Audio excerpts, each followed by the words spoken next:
It is time to wander the world, and today we are taking you on one of Africa's great adventures to experience the Great Migration. We've already heard earlier in the show from one or two of you about your most memorable bush experiences, and Quinton did share that voice note with us about how amazing it is to witness the Great Migration, albeit with some concerns around over-tourism, which we will talk about. But even if you've not been yourself, I'm sure by now you've seen at least one National Geographic documentary, those magnificent vistas of thousands and thousands of animals thundering across the plains, crossing rivers, crocodiles waiting to snap at the legs of the young wildebeests and zebras and the like that are trying to get across. It is a very rare privilege to have the experience of seeing it in person. And with us today is somebody who's had that privilege several times. I'm so green with envy on this one. And wants to talk to us about how to do it, the different places to go to experience it, doing a little bit of a comparison between what the experience is like in Kenya versus Tanzania, which are the two main places associated with this concept. Her name is Iga Motylska. She is a registered tour guide as well as a travel journalist and guidebook author. She's the voice behind the travel platform IgaJourneys.com, and she's with me in studio. It's lovely to have you with us. Welcome. Absolutely. Thank you so much, Pippa, and hi to you and your listeners. How many times have you seen it yourself? So I've been to Tanzania 4 times and to Kenya once. I've witnessed the Great Migration once.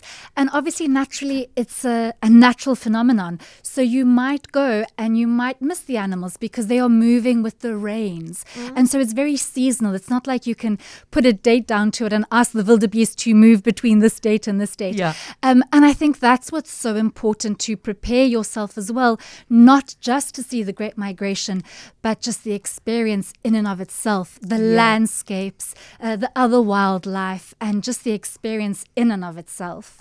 Because that snapshot of the National Geographic thing, I mean, it is part of the Great Migration, but it's not like that all the time throughout the season in all parts of Kenya and Tanzania. And I think important to manage people's expectations. It's wonderful that shows like that get us excited about the wild and about these things, but they can also sometimes let people down in their expectations not being realistic. Certainly. And I think that's why it's so important for us to talk about the timing of seeing the great migration between the two countries.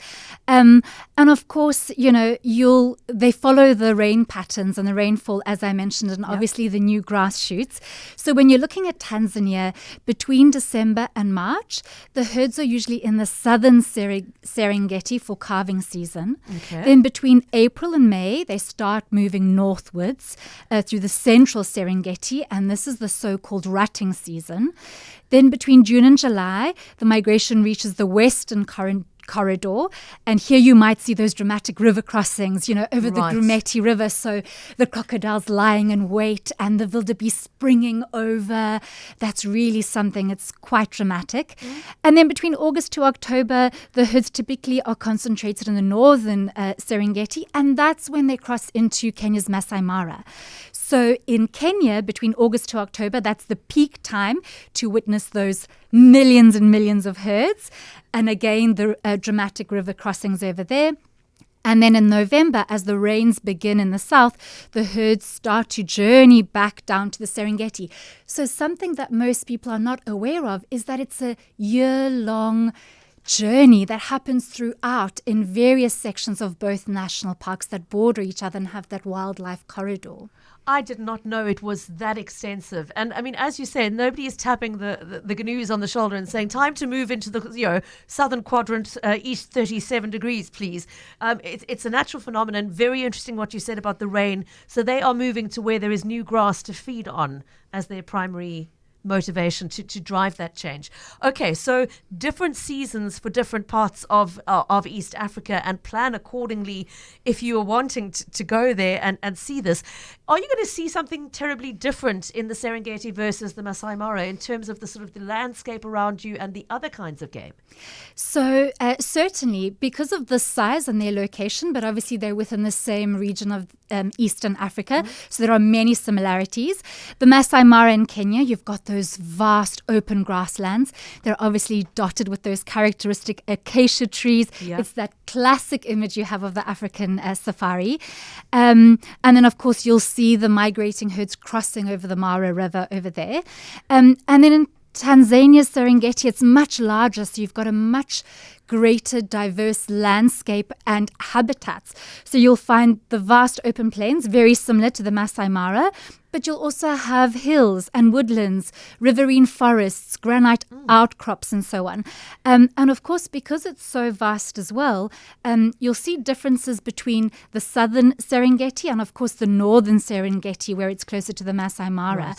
And that's where you'll have more of those rocky outcrops and woodlands. So it's wonderful that you can have many similarities, but those unique characteristics that are relevant to each park. Iga, Quinton in the earlier voice note, and now Roy as well, commenting on the issue of over-tourism and what do you do to try and not be fighting and jockeying for position with 100 other game vehicles all trying to see the same thing at the same time. I mean, you're describing huge swathes of land.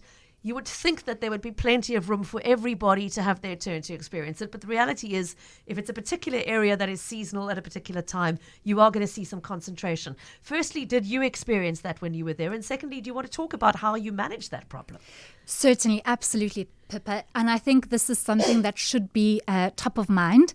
And you know, naturally, of course, everyone wants to see it. It's certainly that like once in a lifetime kind of experience.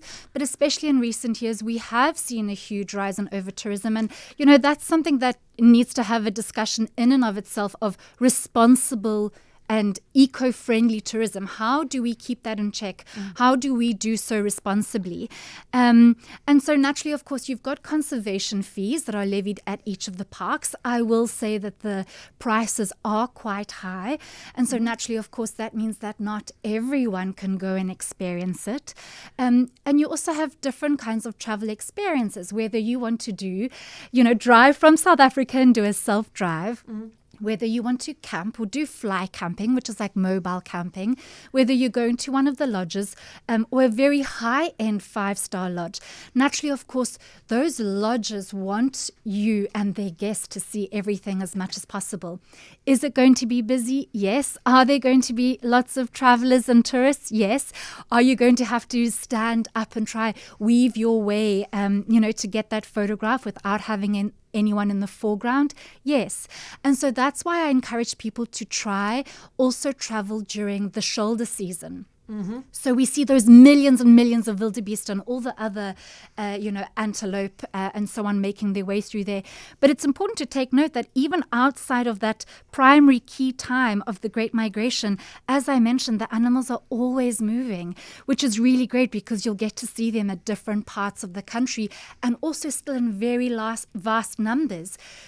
During rutting season or calving season, I was there another time during calving season, and that was magical because I've never seen so many little baby antelope and zebra and wildebeest before, and that's really special as well. So you don't necessarily have to see crossing of the Grumeti or the Masai Mara.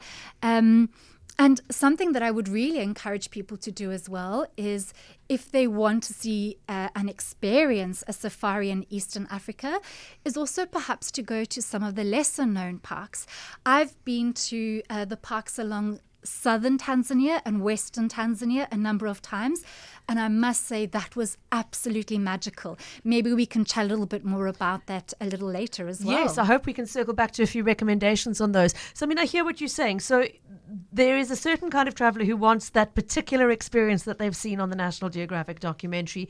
But if you are prepared to say, I don't mind going a little out of peak season or perhaps to a slightly more off the beaten track camp within the park, or to go in that shoulder season, you'll have more chance of seeing it with less congestion, is the message. And as you say, this issue of how we balance the need to bring tourists in and all the economic benefit that brings without them overrunning a place and having it lose its character altogether, as has sadly happened in many destinations. It's an ongoing debate. But Roy and Quinton, thank you so much for raising that.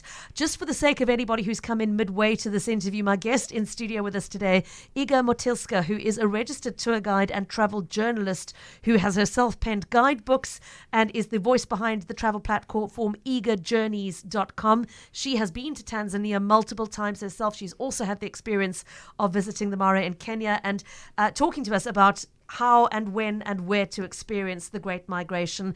And I really take your point, not just the Great Migration. There's so much to see adjacent to the Great Migration. Maybe let's talk a little bit about that. Besides the vast herds of the wildebeests and the zebras and the antelope, what else would you recommend we keep eyes open for?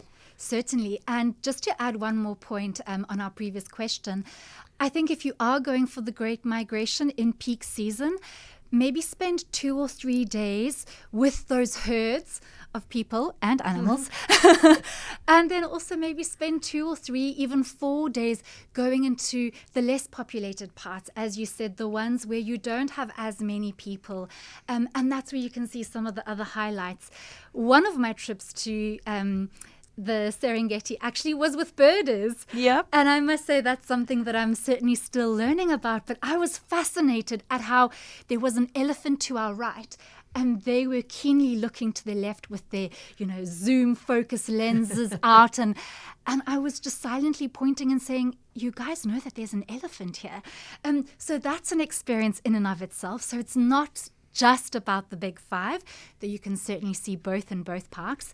Cheetahs are also very common in both parks, and very often, other hunting, they're obviously hunting other migrating herbivores as well. Hyenas closely follow those herds as well. You'll see lions as well. And naturally, of course, the wildebeest are moving, as I mentioned, with antelopes, with giraffes. And you've got spectacular birds within both of those ecosystems as well. And so often, you can smile at the birders. We've got a birder in the family, so I know all about those bush trips where you've stopped to spend 45 minutes looking at a little brown jobby in the tree over there. Yes. But I have to say, in fairness, that so often it's when you have stopped for the little brown bird that something else emerges, because you have waited and switched off the car engine and you've taken the time to just sit.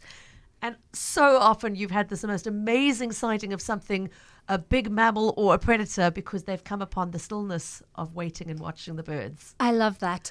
You put the guidebook away, you put your phone away, and because you're waiting for them to get that shot, you're noticing things that you wouldn't have normally noticed. The small little critters, a bee or a butterfly or birds, as you mentioned. You might see a rustle in the grass and try to think what that is.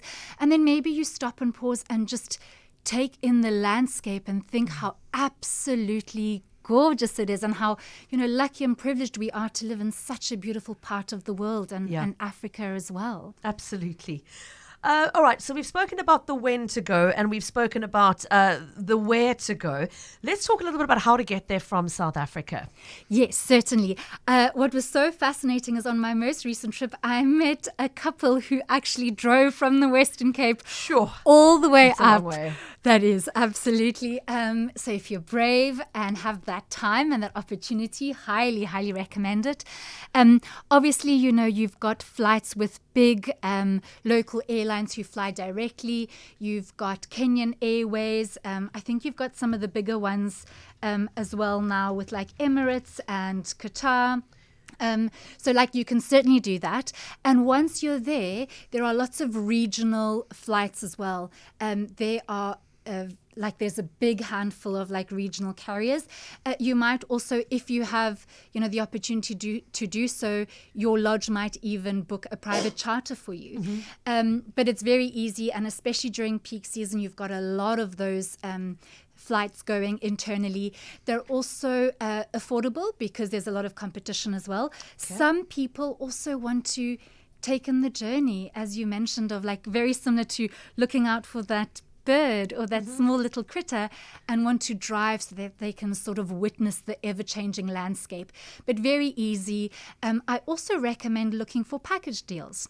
Okay. Very often you might get that, depending on the lodge where you stay. They might package a sort of all-inclusive stay for you that includes your flights, your lodging, your food, whether you want to go half-board or all-inclusive. And that sometimes is really helpful as well. If you want to know how much you're going to pay more or less upfront, excluding maybe any tips and gratuities and souvenirs and anything of a personal nature, that's a good way to budget for it, because let's be honest, it is something that most of us have to save up for. And many of us might only go to visit once in our life. Yeah. So you want, and I take your point that way of traveling can be a predictable expense. There are no hidden costs in doing it that way. You mentioned the park fees. Do you want to just give our listeners a sense of I know they'll be quoted in US dollars. What are the current fees approximately? Yes. So in the Masai Mara, adults who are obviously not resident in the country pay $100 per day. But remember, it's also very seasonal. So that's between the 1st of January and the 30th of June. You're going to pay $200 per day in that peak season between July 1st and December 31st. So it fluctuates. It doubles essentially. So that's nearly 3,500 Rand a day Yes. in peak season. Okay, so that's definitely something to be taken into consideration. Is it a similar cost in Serengeti? So the Serengeti is a little bit more affordable in that you're paying $70 in peak season. It slightly changes. It's from May 16th to May 14th, and you're paying even less, so $60 during that low season that we spoke about, which goes from the 15th of March to the 15th of May. Okay, so that's something to definitely take into consideration when budgeting. Park fees are a significant expense to factor in. And obviously, accommodation fee is going to vary greatly. I mean, I know at the top end of the scale, I don't even want to think about what the per diem would be. But is it possible to do this on a budget? I mean, is there really affordable budget camping, for example? Yes, definitely. Okay. And they are really well kitted out as well, because they're looking for those brave solo independent travelers who are traversing, Africa from north to south or east to west, whatever it might be. And naturally across the country, sometimes during rainy seasons, some of the camping sites might close because of accessibility and so on.